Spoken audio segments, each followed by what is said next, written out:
Welcome back, MTG Joe here. Today we're going to do the weekly metagame breakdown for the historic best of one format. We're going to be looking at the top performing MYTHIC RANK decks of the last week, see what folks are kind of climbing with and solidifying their top 1200 position with.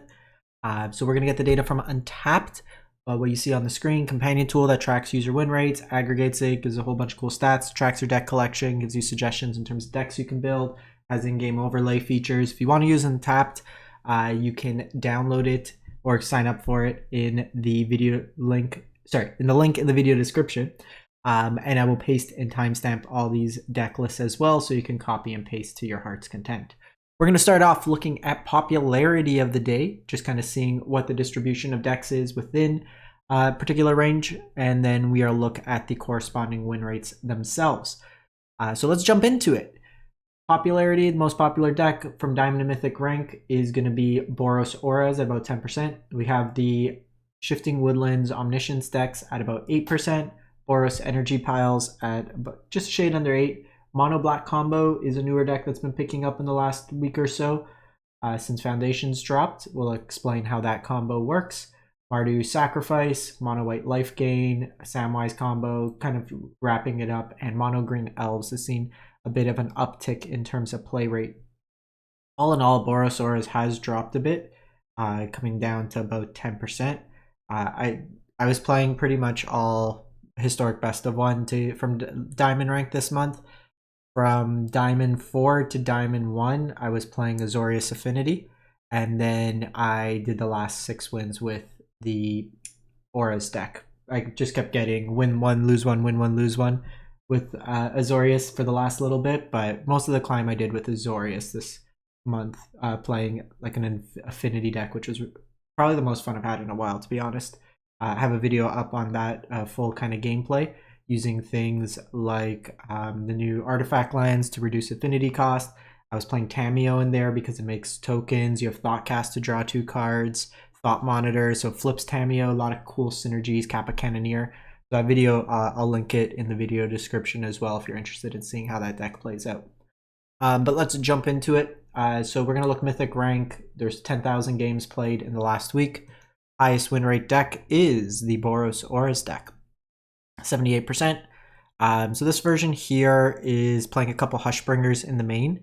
It's playing no Raptor. So I like the Raptor probably a little bit better. The Hushbringer is reasonable against like ETB style effects. It can hurt energy, but the Raptor just giving you like everything in your deck costs 2 or less, so the energy is free. It kind of builds you up, can help you find multiple creatures, which is good in some cases because it plays you around removal.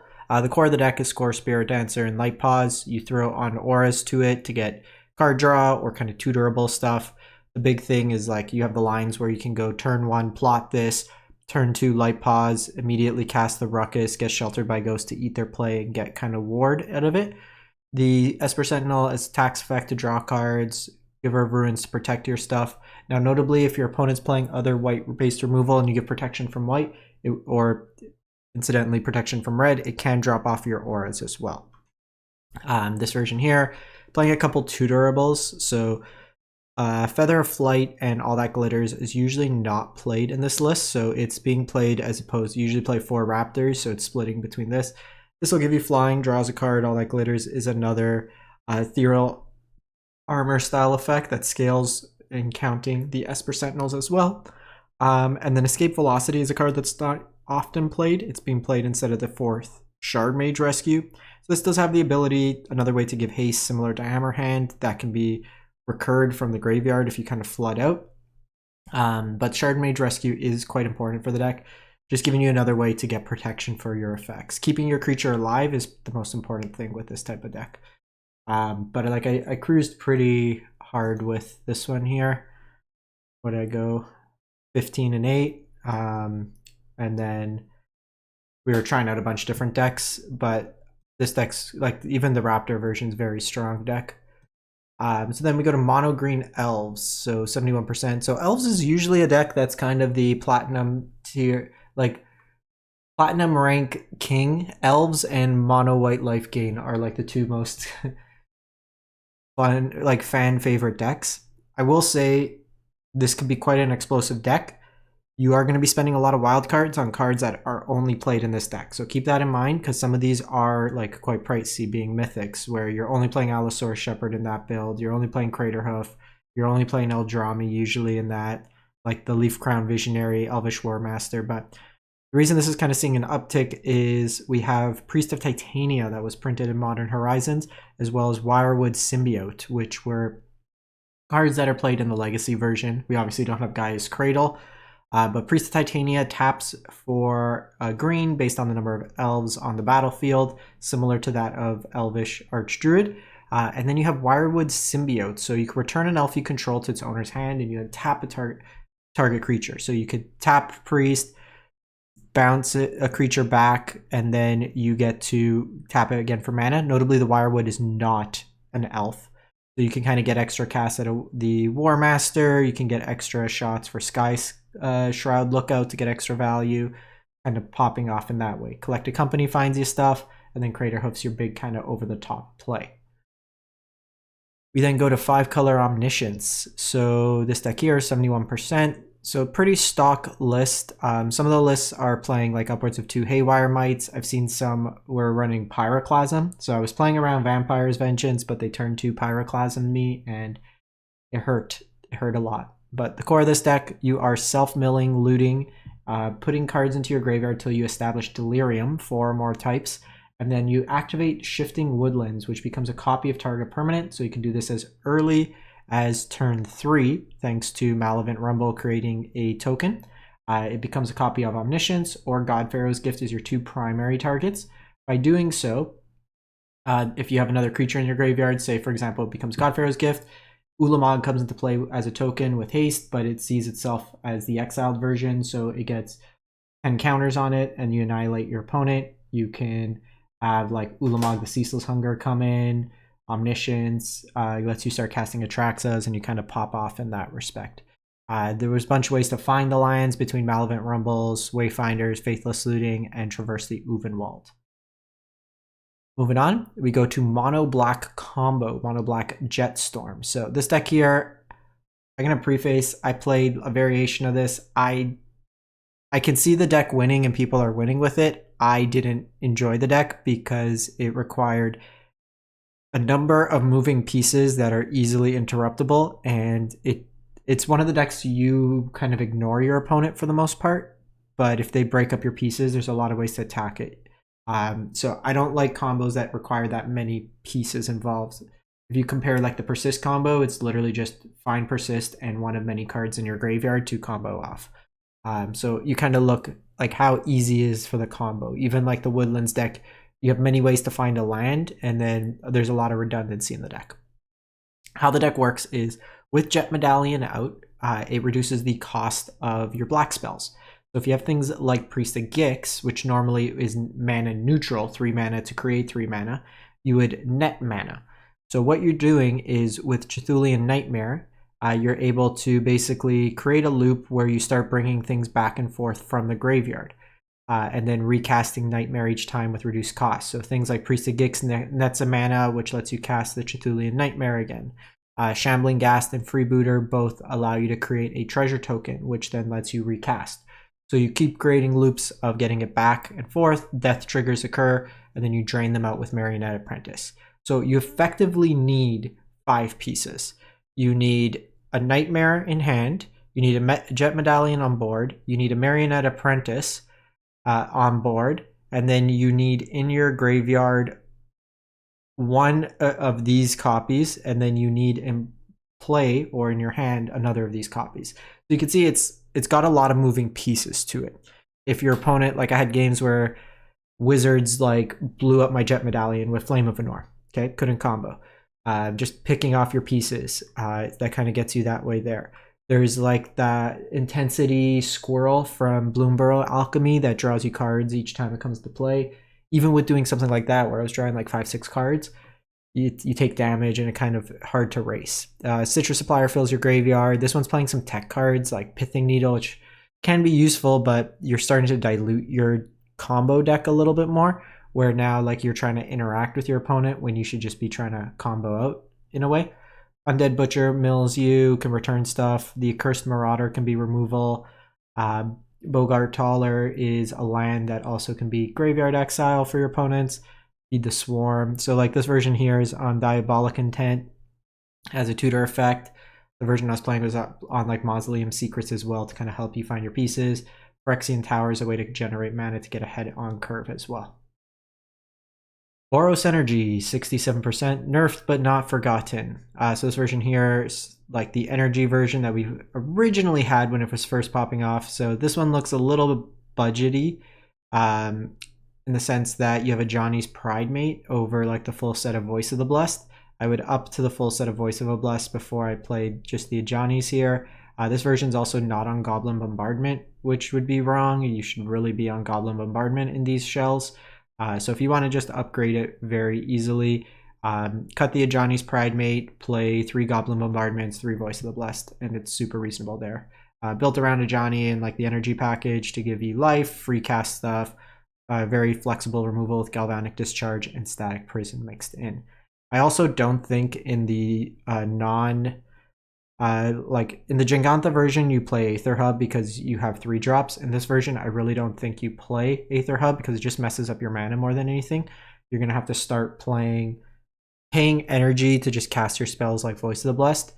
Very easy to just cut these and then play a full set of these and like play your basics or play Prismatic Vista with some fetchables.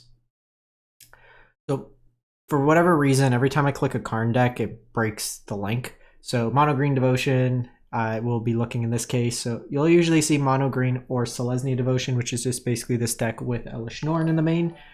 This deck here is leveraging Nykthos Shrine to Nyx with a bunch of cheap enablers to generate huge amounts of mana. You'll sometimes see Delighted Halfling or Bird of Paradise as additional cards in these slots. Fanatic Aronis plays really nice in this deck, just generate huge amounts of mana.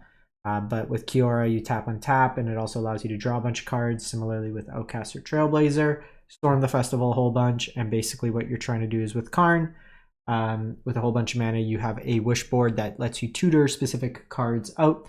If you could generate enough of a board state, you can go Akroma's Memorial, which gives all your creatures flying, First Strike, Vigilance, Trample, Haste, Protection from Black, Protection from Red, does your taxes, cleans your washroom, all for just 7 mana. You can blow up lands and shut off activated abilities with Coding, Graveyard Hate on demand, blow up stuff, Edict effects, really good against like the Auras deck, Artifact Enchantment Hate, and then card advantage with the One Ring. Go to Mardu Sacrifice, 65%. So this has got like an energy sub-theme, but using the bombardment with like Apprentice to nickel and dime your opponent. You can bring things back with Cthulhian Nightmare. Corrupted Conviction is just a way to draw some cards, but you have things like Goblin Trap Finder and Unlucky Witness that are creatures that can die that provide value in terms of finding more card advantage. The Raptor kind of cascades you down. Ajani is obviously a big one. You can keep bringing Ajani back with like the Nightmares, which is nice. You have like Village Rites as well for card advantage. Thraben Charm is a super flexible card. I love this card. It's removal. It's destroy an enchantment, so against Omniscience, it could blow that up. So it's a way there. And then it's exile graveyard, so you disrupt combo decks as well. So 2 mana answers a whole bunch of stuff. It's really flexible because you don't have to play niche cards that only deal with, say, the graveyard, for example. So you hit them in that respect. Lurrus Companion here. The mana base is a little tough. You are playing Mardu, so it is quite painful. This deck is quite fun. It's a lot of decision points. So the results could vary because every turn, like what do you play on turn 1? Like what do you play on turn 2? How do you sequence? Do you play more creatures to the board? Do you hold up interaction? Usually I try to establish bombardment as early as possible because it nullifies a lot of the removal of your opponent. But then it also depends, like how aggressive do you need to be, right? Like you could have a hand where it's Ajani and bombardment on 2, but usually you want to wait for Ajani until after you have a bombardment so you can flip it right away. But if it's a deck that's looking to combo on turn 3, you might need to establish a board position earlier. So little things to consider as you play through. We then have No Color Eldrazi. So this deck here is playing Ugin's Labyrinth and then a whole bunch of colorless lands. We don't have Tron yet, but this would be kind of the closest to what would be a Tron deck. Labyrinth can produce 2 mana if you exile a 7 or higher mana value. So this is a Karn deck in a similar capacity in terms of tutoring stuff. You have Chalice of the Void, which you can play for like Chalice on 1 or Chalice of 2 to lock out a lot of the decks. Generally Chalice on 1 because you do have a lot of 2 mana accelerants. You do have things like Cold Steel Heart here where you're not really producing colored mana, so it may just be better for it to be Guardian Idol or the other Mind Stone, since Mind Stone comes into play untapped always. Worn Power Stone, so just a lot of early ramp, Hedron Archive, and then you just kind of go to town. This one's not interacting too much in the beginning. You'll sometimes see things like Kozilek's Command as a way to deal graveyards, card advantage, or be colorless removal. The Forsaken Monument would be a cost reduction, or like double up on your colorless mana sources and gains you life, so it's kind of your catch up. Ugin the Ineffable reduces the cost of colorless spells, so it makes all these rocks free. Meteor Golem as removal. This is something, again, if you want to play that, probably Cityscape's just better. The new Eldrazi Sire of 7 Deaths. When it dies, add 8 mana until the end of turn. You don't lose it. So this one's not really playable. So seems like it's a reasonable deck, but you're probably going to get run down by some of the linear aggressive decks. There's better options, right? Like the full Ugin is good, but this shouldn't be played. You can play more Sires.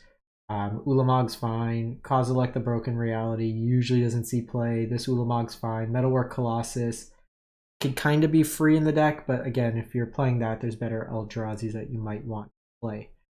So just little things to kind of consider is that I'd play Kozilek's Command, look for space in there as another option for the deck. We then go to Persist Combo, 65%. So this deck here is capable of turn 2 winning. And when I was saying like to the other deck, like the Mono Black Storm deck, this one's a little bit more consistent because your combo is basically put cards in your graveyard. Cards in your graveyard, cards in your graveyard, cards in your graveyard, cards in your graveyard. Ideally, you put into play Conspiracy Unraveler and like it could be Conspiracy Unraveler, it could be Emergent Ultimatum, it could be Scholar of the Lost Troves, it could be Expropriate. But the core is you persist on the Scholar of Lost Troves as your main kind of condition. It comes back, and then you cast Emergent Ultimatum or things like Expropriate. You get Breach the Multiverse that then like pops off. You can get Conspiracy Unraveler that lets you kind of do the loop of Breach, recast it, find something else, recast it, find something else, and you kind of go to town like that. With Expropriate, you get to take extra turns, so you build up a big board. You can copy the Scholar with Glasspool Mimic, do things again over and over, and then just take the extra turn to kill your opponent that way there. Especially with Breach, you're also stealing their creatures oftentimes, so you can kind of win that way. Izzet Wizards, 63%. So with the buff to the Hymn cycle, the Wizards decks have adopted Hymn to the Ages and Ribald Shanty. So these have what the effect starting intensity. So we saw this with Jarsoul as the most common played intensity card. But so they have a starting amount, and then when you cast it, all your other chorus cards, so it's a subtype, increase their starting intensity by 1. So if they're in your deck, your hand, whatever it is. So this starts off as a 1 mana, deal 2. Then your second instance is a 1 mana, deal 3 to target creature or planeswalker. Deal 4. The Hymn to Ages draws you cards equal to its starting intensity. So if it starts off, it's 2 mana, draw 1. If you kind of play it in conjunction with Ribald Shanty, it starts drawing you a ton of cards. It's pretty easy to flash back with Dreadhorde Arcanist when you pump it with either Symmetry Sage or Balmor. So it's kind of the Wizard's shell with these additional cards added. You still have your Wizard's Lightning and Flame of Anor, which are really flexible cards in that respect. I know some folks have been trying like a Boros version with the white chorus as well as Boros Charm. Makes the mana a little bit worse, but gives you some additional reach. But the kind of core new additions to this deck are these 2 hymns. I'm just like, I haven't tried this deck yet because I'm waiting for Pioneer Masters to come out, and I don't want to spend Mythics yet. But like, this card's good at 2 mana. I just don't want to spend the Mythic on it yet.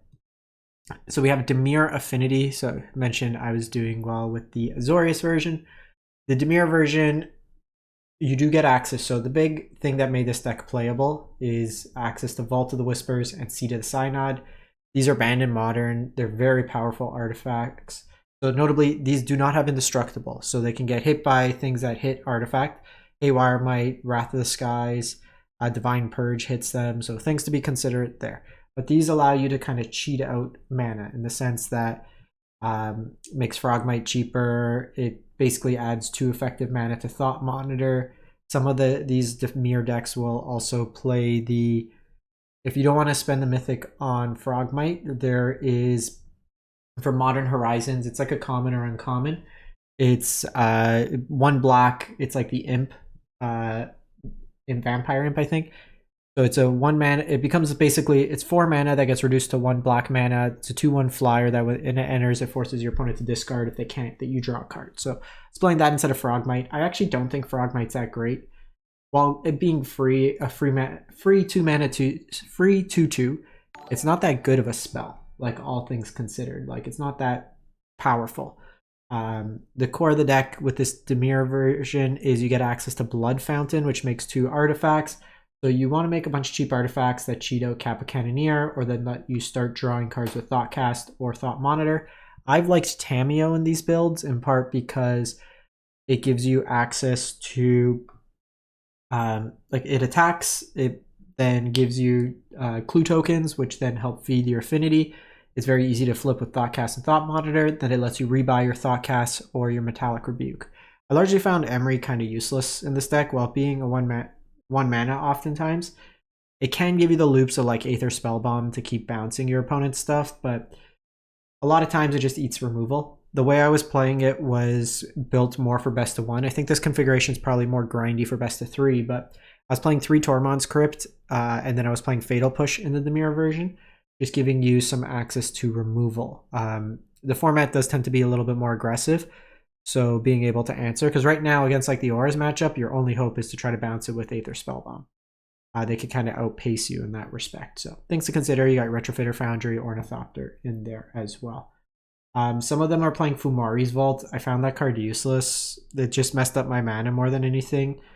You're only playing like 18 to 20 lands. You usually don't have like a huge mana sink. So I didn't love that card there. We then have Azorius Control, 58%. So we have a new special guest in Condemn.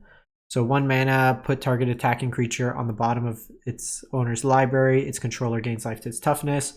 So just another flexible 1 mana removal spell. This one's on kind of a tempo-oriented version. We have Reprieves.